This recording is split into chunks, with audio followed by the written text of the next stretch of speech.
কে বলবে এটা বাংলাদেশ নয়? দেশ থেকে দূরে থেকেও ১৬ আনা দেশজ উপস্থাপনা ছিল আয়োজনের পরতে পরতে।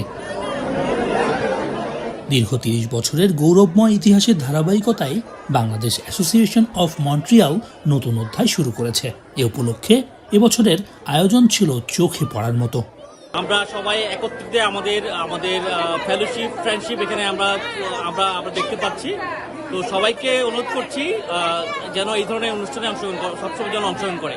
সংগঠনের নবনির্বাচিত সভাপতি শাকিল আহমেদ পিয়াস এবং সাধারণ সম্পাদক মোহাম্মদ সাইফুর রহমানকে অভিনন্দন জানিয়ে প্রাক্তন সভাপতি দেওয়ান মনিরুজ্জামানের বিদায়ের মধ্য দিয়ে শুরু হয় অনুষ্ঠান।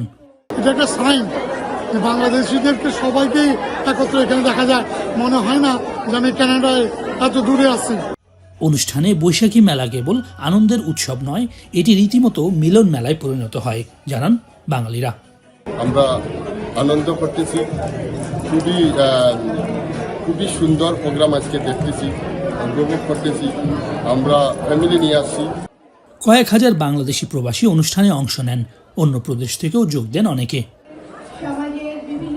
আয়োজকরা জানান, এ মেলা ও অনুষ্ঠান প্রমাণ করেছে যে মন্ট্রিয়াল বাংলাদেশি কমিউনিটি সমৃদ্ধ, প্রাণবন্ত এবং একসঙ্গে আনন্দ ভাগাভাগি করতে সক্ষম।